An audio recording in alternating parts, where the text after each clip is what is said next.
For 2021, Porsche has updated its Panamera sedan and Sport Turismo wagon, and it's done two very different things. It's upped the power and it's increased the comfort, and that's because of China.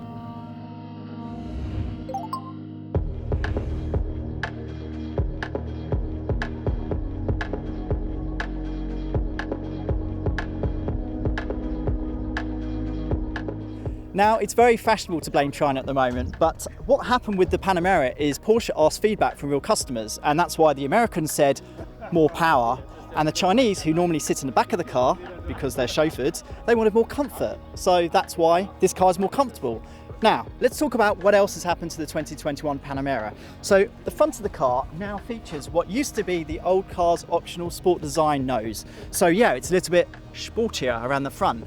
Now, because this version here is the Turbo S, yes, that nameplate returns from the Generation 1 Panamera, this car also gets these nifty C-shaped LED running lamps, and it also gets a larger opening here because it needs a lot more air. Since this is the Panamera Turbo S, we have to talk about what has happened just under there, because this car runs the last Panamera Turbo's 4-litre twin-turbo V8, except power has been boosted to, wait for it, 463 kilowatts and 820 newton meters of torque. So what does that translate to? Well, it translates to a 0 to 100 kilometers per hour time of just 3.1 seconds. That's as quick as the last generation 911 Turbo S. Now, this thing can also lap the Nürburgring as quick as, you guessed it, the 911 Turbo S. This is a four-door sedan or Sport Turismo wagon. This is just unprecedented levels of performance.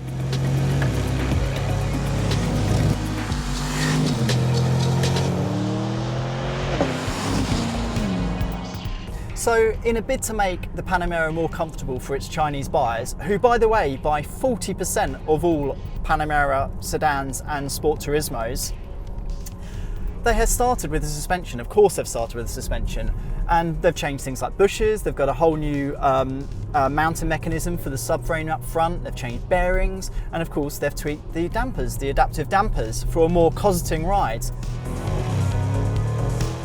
Curiously, the active anti-roll bar technology has actually been, well, tweaked to make sure it reacts a bit quicker. So as soon as it feels some body roll, it sort of neutralises it. Now that normally is counterproductive with a nice cosseting ride, but the engineer says he does it, and sure enough, behind the wheel, even in the Turbo S, there's a lot more of a settled ride. One of the other changes for the 2021 Porsche Panamera range is engineers say they have added the steering system from the latest 911.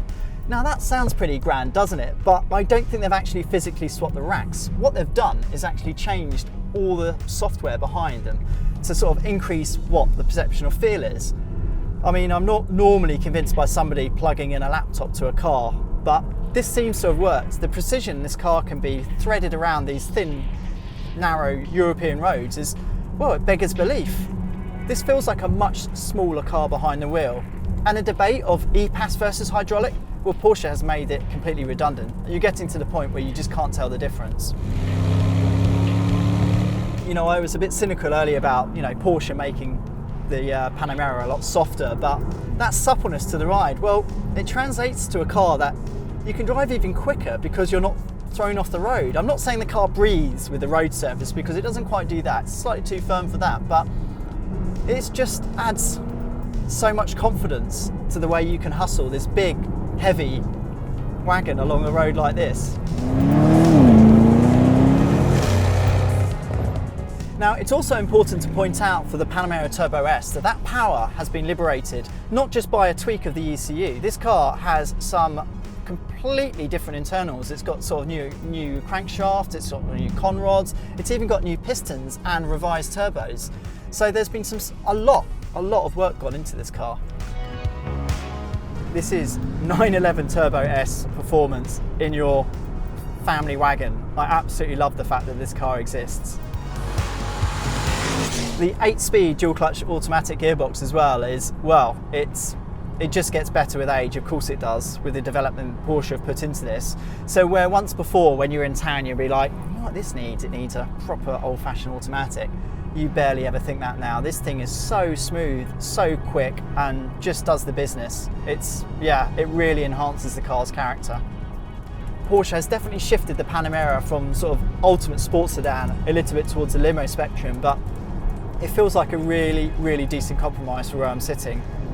Other changes in this cabin I have to mention is it gets this version, I don't know if it's optional, gets this lovely Alcantara wrapped steering wheel, which I'm normally not a fan of, but I mean, Porsche has nailed it because it's not too thick, it's multifunction, it's got everything, it's easy to use, and it's not flat bottomed, it's a proper round steering wheel. My God, everybody else wake up and start making us round steering wheels again.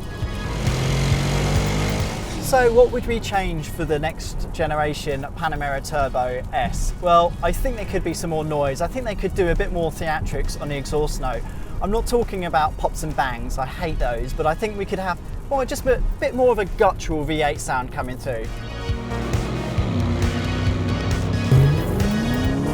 Another thing, well, this car really should come equipped with level 3 autonomous driving aids. We know Audi has already developed it, so why is the Panamera not equipped with it?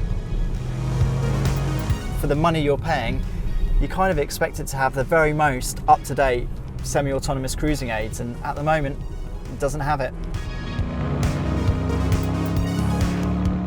So at the start of the day, we were dubious that Porsche had made the Panamera more comfortable, but do you know what? After a day behind the wheel, we're actually quite glad because it's a better car all round.